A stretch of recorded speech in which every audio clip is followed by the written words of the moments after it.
দুপুর ৩টের খবর দিনভরের শুরুতেই যে খবরে নজর রাখবো, সিঙ্গুর থেকে ঘুরে দাঁড়ানোর প্রতিশ্রুতি সুকান্ত। ঘরে গিয়ে মোদির সভার আমন্ত্রণপত্র বিলি প্রাক্তন রাজ্য সভাপতির।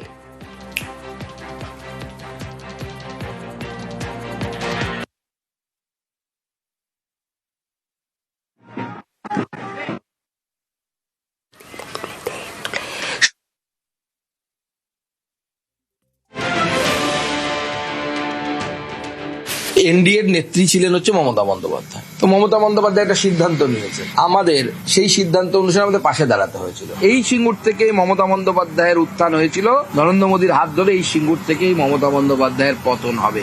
নরেন্দ্র মোদীর সরকার যখন গঠন হবে, টাটার সাথে কথা বলার দায়িত্ব নিচ্ছি। টাটা আবার সিঙ্গুরে ফেরত আসবে, সে ফেরত আনার কাজ আমরা করব ভারতীয় জনতা পার্টি। শিক্ষিত যুবক যুবতী, ITI pass, BTech pass, polytechnic pass, graduate, তাদের হাতে কর্মসংস্থানের ব্যবস্থা ভারতীয় জনতা পার্টি করবে। মমতার আন্দোলনকে সমর্থন করে বিজেপি। রাজনাথ সিং সিঙ্গুরের ধর্ণা মঞ্চে এসেছিলেন, এখন আন্দোলনকে ভুল প্রমাণের চেষ্টা, কটাক্ষ অরূপ চক্রবর্তী। তৃণমূল কখনোই শিল্পের বিরোধিতা করেন। টাটা কোম্পানি পশ্চিমবঙ্গে অটোমোবাইল ইন্ডাস্ট্রি তৈরি করতে উৎসাহ প্রকাশ করেছে। বিজেপির কেন্দ্রীয় সর্বোচ্চ নেতা রাজনাথ সিং তিনি নিজে অনশন মঞ্চে এসে বলেছিলেন যে কেন্দ্রীয় বিজেপি তাদের পাশে রয়েছে, এই আন্দোলন তারা সমর্থন করেন। আজকে যদি তারা উল্টো সুরে গান, আমরা কিচ্ছু না, সেদিনের ক্যাসেটগুলো আবার শুনিয়ে দেবো। কৃষকদের মিথ্যে প্রতিশ্রুতি বিজেপির, দুঃস্বপ্ন দেখছেন সুকান্ত মজুমদার। টাটা সওয়ালে খোঁচা চন্দ্রিমা। ফার্মারের জমি, কৃষি জমি অন্যায়ভাবে অধিগ্রহণ করা হয়েছে, তার বিরুদ্ধে মমতা বন্দ্যোপাধ্যায় লড়েছিলেন। তাপসী যেদিনকে জ্বলছিল ওখানে, সেদিনকে সুকান্তদের আমরা দেখিনি, সুকান্ত মজুমদারদের। কোথায় কি হবে, তারপরে কি হবে সেটা নিয়ে কোনো লাভ নেই, ওটা হবেও না, কোনোদিনই হবে না। স্বপ্ন দেখা ভালো, দুঃস্বপ্ন দেখা ভালো না। সুকান্ত মজুমদার বাড়ি বাড়ি গিয়ে আমন্ত্রণপত্র দিচ্ছেন কৃষকদের। এই কৃষকরাই সেই সময় রুখে দাঁড়িয়েছিলেন, তারা অনিচ্ছা প্রকাশ করেছিলেন। সুকান্তর এই টাটা ফেরানোর দাবি নিয়ে তাদের মধ্যে মিশ্র প্রতিক্রিয়া। 15-16 বছর ধরে দেখছি তো বন জঙ্গল হওয়া মাঠ আস্তে আস্তে পরিষ্কার হচ্ছে এদের দ্বারায়, এবং এখানকার চাষিরা খুব খুশি। মাননীয় মন্ত্রী তো বলে গেলেন আমার এলাকায় যে টাটা আসুক, আমরা সব জমি দিয়েছি, আমার পাড়ার লোক সব ইচ্ছুক জমি চাষি, আমরা সব টাটার জন্যই, সব টাটার জন্য জমি দিয়েছিলাম, কোনো কারণে দুর্ভাগ্য হয়নি। হ্যাঁ, এখানে টাটার কারখানাটা হলে ভালো হয়, খুবই উপকার হয়। আমাদের ছেলে মেয়ের ভবিষ্যৎটা দেখতে হবে, বা আশা করছি যাতে হয়, হলে আমার ছেলে মেয়ের বা আরও 5টা ছেলে মেয়ের যাতেই টাটা কারখানায় কাজ পায়, উন্নতি হয়, সেই আশাতেই তো আমরা এখন বসে আছি। সুকান্ত মজুমদার আজকে এসে যে কথা বলছে, এখানে নাকি আবার টাটাকে ফিরিয়ে আনবো। এর আগে আমাদের লকেট দি 5 বছর সংসদ হয়ে চলে গেছে, উনিও বলেছিলে যে আমাকে যদি এখান থেকে জিতানো হয় তাহলে আমিও আবার টাটাকে ফিরিয়ে আনবো। সুপ্রিম কোর্টের রায়ে টাটার ফ্যাক্টরি বন্ধ হয়েছে বা জমি ফেরত দেওয়া হয়েছে। সিঙ্গুরের মানুষকে ভাওতা দিতে এসেছে, মিথ্যে কথা বলতে এসেছে। কেননা 26-এ আগে উনি ক্ষমতায় আসুক, তারপর টাটা করার কথা ভাববেন। কেন আগে আইন সংশোধন করতে হবে, তারপর টাটা করার কথা ভাবতে হবে। সিঙ্গুরের রাজনীতি করে কিছু হবে না, ফাঁকা রাজনীতি সিঙ্গুর ছেড়ে অন্য জায়গায় করতে হবে। এই মুহূর্তে মিশন 26, শনিবার মালদায় প্রধানমন্ত্রীর সভা, রবিবার হুগলি সিঙ্গুরে। এই প্রথম সিঙ্গুরে সভা করবেন নমো।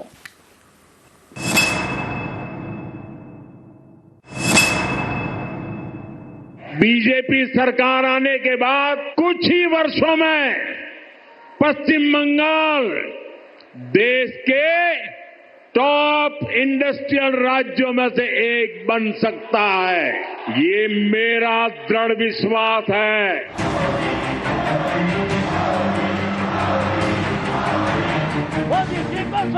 সামনেই বিধানসভা নির্বাচন, তার আগে ফের বঙ্গ সফরে আসছেন প্রধানমন্ত্রী। এবার তিনি সভা করবেন হুগলির সিঙ্গুরে। গত কয়েকটি ভোটে একাধিকবার হুগলিতে সভা করেছেন নরেন্দ্র মোদী, কখনো শ্রীরামপুরে, কখনো আরামবাগে। এই প্রথম সিঙ্গুরে সভা করবেন নরেন্দ্র মোদী।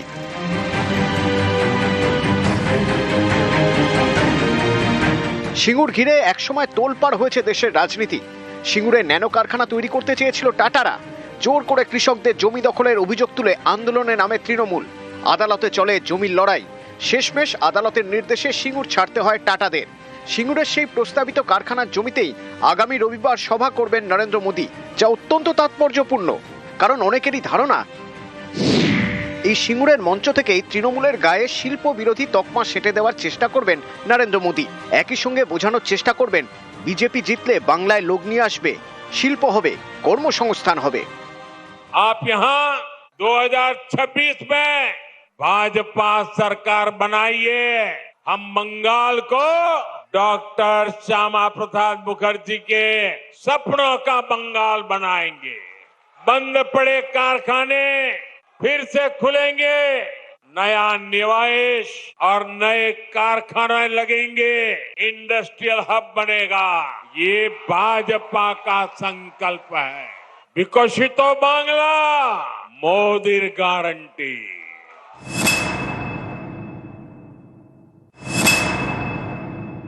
তৃণমূল কখনোই শিল্পের বিরোধিতা করেনি।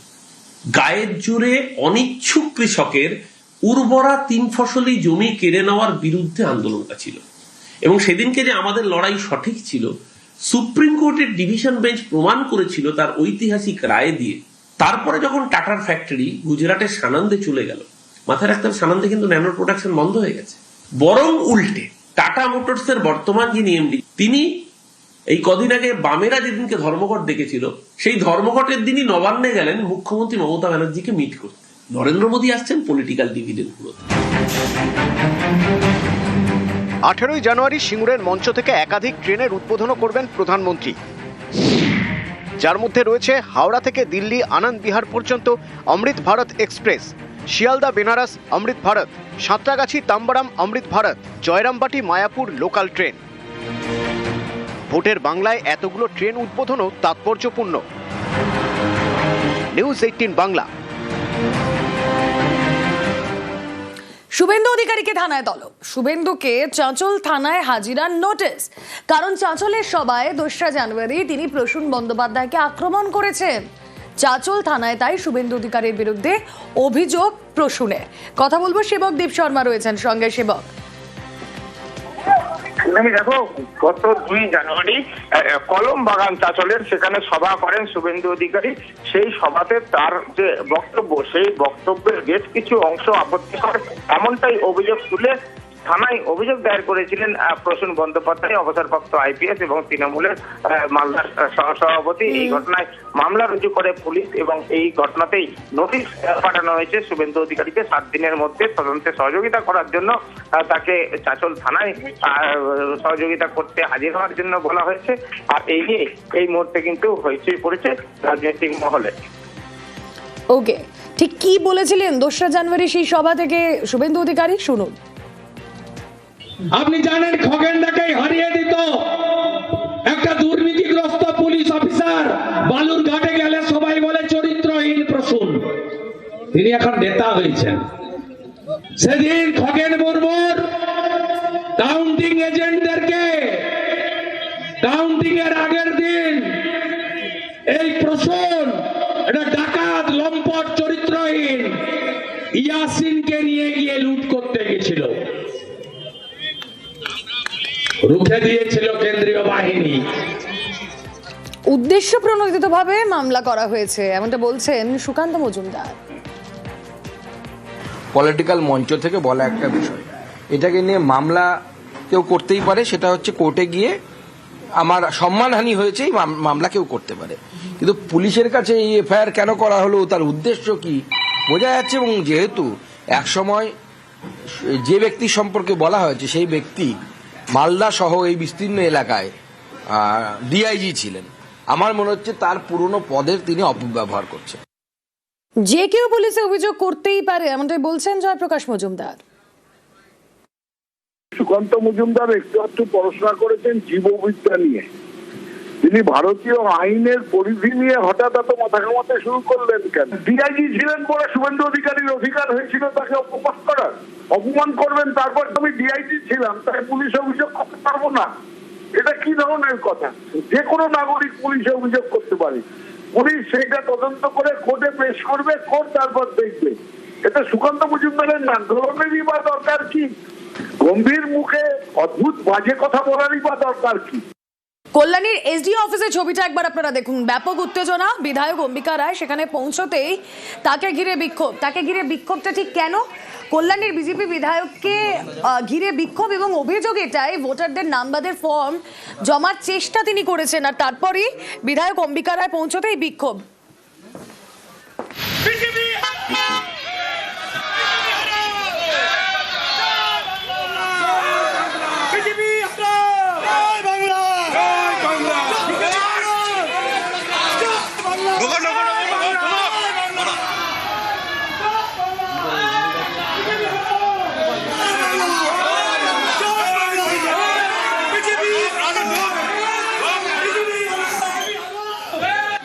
মানুষ তো আমরা নাকি, আপনারাও মানুষ, আমি তো মানুষ।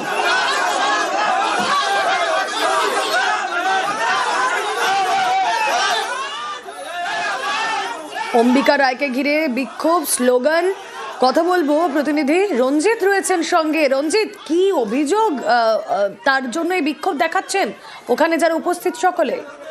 দেখো, অনেকক্ষণ আগেই অম্বিকা রায় আজকাল ডেপুটেশন ছিল, সেই ডেপুটেশনে মূলত তার যে বিষয় ছিল ফর্ম 7, যে ফর্ম 7 জমা দেওয়ার জন্য তৃণমূল কংগ্রেসের পক্ষ থেকে ঢোকার মুখে তাকে বাধা দেয় এবং পুলিশের ধস্তাধস্তি। তারপরেও তিনি মহকুমা শাসকের কাছে, ইয়ারোর কাছে তিনি ডেপুটেশনে যান, কিন্তু তার পরবর্তী সময় তিনি ঘর থেকে বেরিয়ে আসতে তার যেটা অভিযোগ যে ইয়ারও অর্থাৎ মহকুমা শাসক তার ফর্ম 7 জমা নেয়নি, অনলাইনে করার বিধান দিয়েছেন, কিন্তু তারপরেও বিধায়ক যতক্ষণ পর্যন্ত না নেবেন তার জন্য তিনি মহকুমা শাসকের একেবারে দপ্তরের বাইরে সেখানে তিনি অবস্থান বিক্ষোভে বসে পড়েন তার কয়েকজন অনুগামীকে নিয়ে।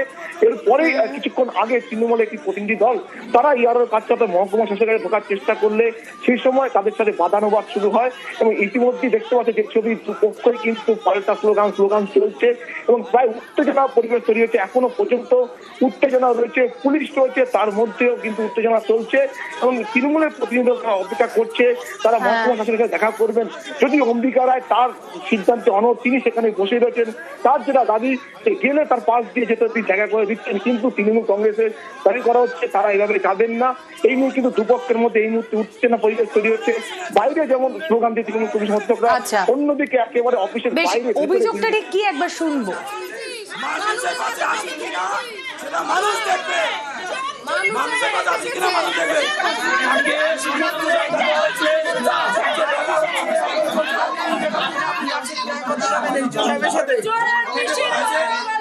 খালি করে দিয়ে ইয়ে করতে হবে, ওনার কথায় লেকচার শুনতে হবে আমাদের এখানে,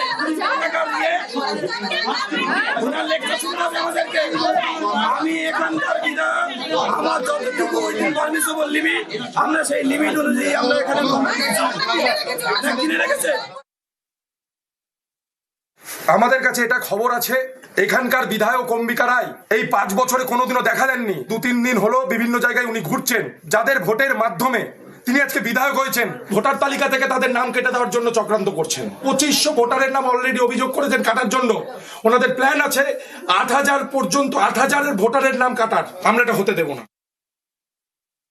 আমাদের অবজেকশন যেটা ফর্ম 7 আমরা দাখিল করব, সেটা দেওয়ার জন্য আমরা এসেছি। এখানে আছে 200-300 আছে, এসআইআর এর কাজ যাতে ব্যাহত হয়, ডিস্টার্ব হয়, সেটা ডিস্টার্ব করার জন্যই করছে। আমাদের এসডিও সাহেব কিন্তু ইয়ারও, তার অফিসের ভেতরে ইন্টারফারেন্স করা এসব মোটেও বাঞ্ছনীয় নয়। আমরা তো ওদের ভয় পাই না, আমরা আমাদের কাজ করার জন্য এসেছি। 21-এর বিধানসভা নির্বাচন এবং 24-এর লোকসভা, আইন শৃঙ্খলায় নজরদারি এবং বুথের বাইরে কেন্দ্রীয় বাহিনী মোতায়েন করেও লাভ হয়নি বিজেপির। এবার বুথের ভিতরেও কেন্দ্রীয় বাহিনী চাইছে তারা। কলকাতা হাইকোর্টে মামলা করলেন শ্রমিক ভট্টাচার্য।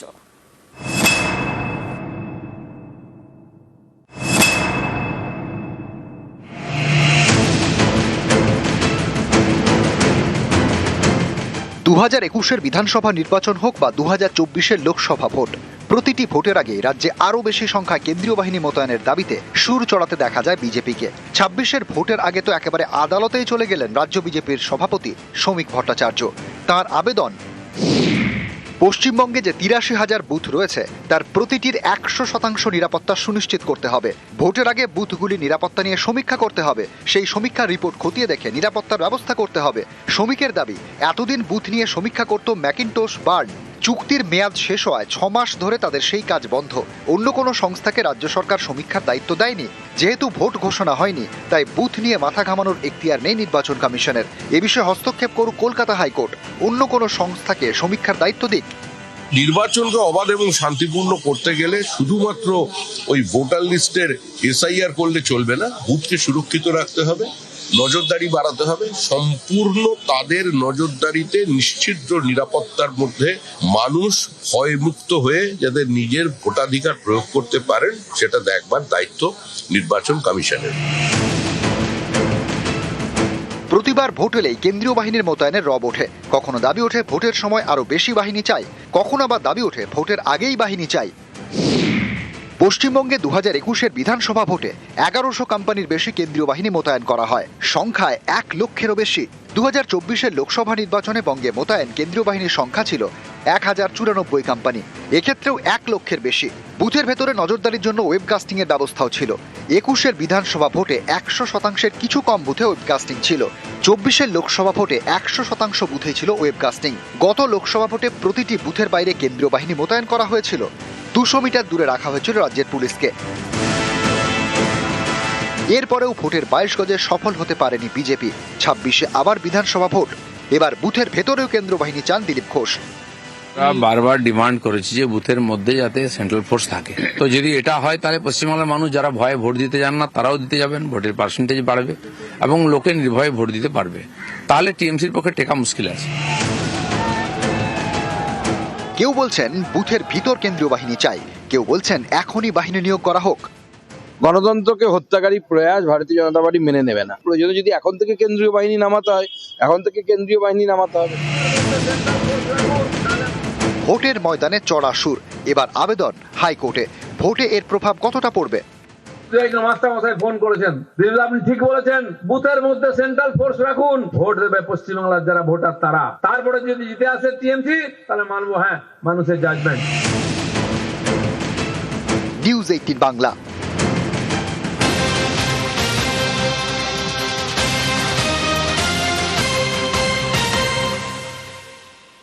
হাইকোর্টে আইপ্যাক মামলা শুনানিতে মাইক বন্ধের অভিযোগ ইডি আইনজীবীর। প্রতি মুহূর্তে আমার মাইক বন্ধ করা হচ্ছে। কি কথা হচ্ছে সেখানে, কি সওয়াল জবাব চলছে জানবো। অনুপ প্রতিনিধি রয়েছেন সঙ্গে। অনুপ, অভিযান মামলা, সেখানে তৃণমূলের করা যে মামলা, সেই মামলার কিন্তু হাইকোর্টে আজকে হাইকোর্টে শুনানি চলছে এবং সেক্ষেত্রে সুপ্রিম কোর্টে এরকম আবেদন করা হয়েছে যে 1 সপ্তাহের মধ্যে শুনানি জন্য আসবে এবং হাইকোর্টে কিছুদিন মামলা স্থগিত রেখেছিল, তার আরো কিছুদিন স্থগিত রাখুক, এমনটাই কিন্তু সুপ্রিম কোর্টে শুনানি দেখে আদালতে মামলা শুনানি হোক, এমনটাই ইডি যে আইনজীবীর এসি রাজু তিনি কিন্তু এমনটা দাবি করছেন। এবং সুপ্রিম কোর্টে ইডি আবেদন এবং তাদের জানাননি, আমাদের কোনো ক্যাবিনেট নেই, এমনটা তিনি দাবি করছে। আমি নথিভুক্ত হোক, আমার আবেদন শুনানি হোক। এবং তৃণমূলের আইনজীবীর পক্ষ থেকে এমনটা দাবি করছে এবং প্রতি মুহূর্তে বলা হচ্ছে আমার মাইক বন্ধ করে দেওয়া হচ্ছে। অতিরিক্ত সলিসিটর জেনারেল দেশের তিনি এবং এই আমি ইডি এবং কেন্দ্রীয় সরকারের আইনজীবী, এভাবে আমাকে বাধা দেওয়া হচ্ছে কেন, এমনটাই কিন্তু তিনি আদালতের কাছে এমনটা জানতে চায়। এবং এস রাজু তিনি কিন্তু একেবারে প্রকাশ্যে জানাচ্ছেন যে যখন এই শুনানি পর্ব চলছে তার যে মাইক বারবার বন্ধ করে দেওয়া হচ্ছে,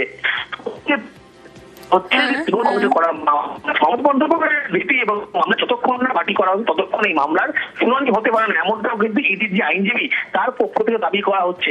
ইতিমধ্যে সওয়াল জবাব চলছে, তার মধ্যেই দেখা গেল ইডির যিনি আইনজীবী তার মাইক বারবার বন্ধ করে দেওয়ার অভিযোগ কিন্তু আদালতের সামনে তিনি নিয়ে আসলেন। ওকে,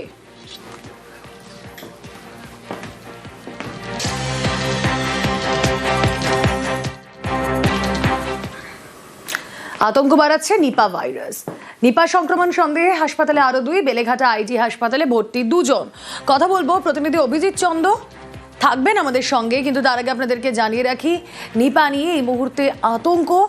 নিপায় সংক্রমণ সন্দেহে আরো 2 জনকে হাসপাতালে ভর্তি করানো হলো। নিপা সংক্রমণ সন্দেহে হাসপাতালে আরো 2, প্রত্যেকের শরীরেই বেলেঘাটা আইটি হাসপাতালে ভর্তি তারা। বর্ধমান মেডিকেল কলেজ হাসপাতালেরই 2 জন কর্মরত। কথা বলবো প্রতিনিধি অভিজিৎ রয়েছেন সঙ্গে। অভিজিৎ, রুমেলা, যেভাবে এই আক্রান্তের সংখ্যা এখনো পর্যন্ত দুজনই রয়েছে নিপা ভাইরাসের আক্রান্তের সংখ্যা, যারা দুজনেই বারাসাতের বেসরকারি হাসপাতালে চিকিৎসাধীন রয়েছেন এবং দুজন নতুন করে দুজন আজকে বেলেঘাটা আইডি হাসপাতালে তাদেরকে নিয়ে আসা হয়েছে। বর্তমান মেডিকেল কলেজ হাসপাতালে সেখানকার কর্মরত একজন নার্স এবং বর্তমান মেডিকেল কলেজ হাসপাতালেরই একজন জুনিয়র ডাক্তার, যে দুজনকেই বেলেঘাটা আইডি হাসপাতালে নিয়ে আসা হয়েছে। কারণ এই দুজন এই যে সংক্রামিত যে নার্স যিনি বারাসাতের বেসরকারি হাসপাতালে তার সংস্পর্শে ছিলেন বলে জানা গেছে এবং দুজনেরই বেশ কিছু নিপার উপসর্গ দেখা গেছে, তার জন্যই তাদের আইসোলেশন ওয়ার্ডে বেলেঘাটা আইডি হাসপাতালে ভর্তি করা হয়েছে। রুমেলা, এবং তাদের সঙ্গে যারা সংক্রমণে এসেছিল তাদের কি অবস্থা, তাদের সংস্পর্শে যারা এসেছিল? বাকিদেরকেও চিহ্নিত করা হয়েছে। বর্তমান মেডিকেল কলেজের ওখানকার 38 জনকে চিহ্নিত করা হয়েছে এবং বারাসাত হাসপাতালে যেখানে নার্সরা ছিলেন, এই দুজন নার্স কর্মরত ছিলেন, সেখানকার 22 জনের নমুনা পাঠানো হয়েছিল প্রথমে কল্যাণী এইমসে, পরে পুনের এনআইভিতে ন্যাশনাল ইনস্টিটিউট অফ ভাইরোলজি। সেই 22 জনের নমুনায় নেগেটিভ এসেছে, অর্থাৎ তারা নিপা আক্রান্ত নন এমনটাই জানা গেছে। তবে রাজ্য স্বাস্থ্য দপ্তর কোনো রকম ভাবে গাফিলতি করছেন না, সমস্ত দিকে যেখানে যেখানে কন্ট্যাক্ট ট্রেসিং হয়েছে, অর্থাৎ এই যে আক্রান্ত উৎসটা কোথায় অভিজিৎ? হ্যাঁ, এই উৎস সম্বন্ধে কল্যাণী এইমসের এক চিকিৎসক বিশেষজ্ঞ দল তারা যারা দেখেছেন তাদের বক্তব্য, তারা আশঙ্কা প্রকাশ করছেন যে এই যে বারাসাত মেডিকেলে যিনি ভর্তি রয়েছেন কাটোয়ার বাসিন্দা ওই নার্স, সেই নার্স তার পারিবারিক আত্মীয়ের বিয়েতে নদিয়া কৃষ্ণগঞ্জের ঘোকজাবেড়িয়া গ্রামে গেছিলেন এবং সেই ঘোকজাবেড়িয়া গ্রামে, যেটা হচ্ছে একদম বাংলাদেশ সীমান্তের পাশে এবং উল্টো দিকেই হচ্ছে চুয়াডাঙ্গা, বাংলাদেশের চুয়াডাঙ্গা এবং কিছুটা দূরে হচ্ছে কুষ্টিয়া এবং বাংলাদেশে গত বেশ কিছুদিন ধরে সেখানে নিপা মারাত্মক প্রাদুর্ভাব ঘটেছে এবং এখানে কোনোভাবে খেজুরের রস খেয়েছিলেন এই তরুণী, সেটা খতিয়ে দেখা হচ্ছে। সম্ভবত মনে করা হচ্ছে তিনি সেখানে খেজুরের রস খেয়েছিলেন এবং যে খেজুরের রস ফ্রুট ব্যাগ বা ফল থেকো বাদুর সেখানে কোন রকম ভাবে মলত্যাগ করেছিলেন, সেখান থেকেই সম্ভবত এই সংক্রমণ বলে মনে করা হচ্ছে।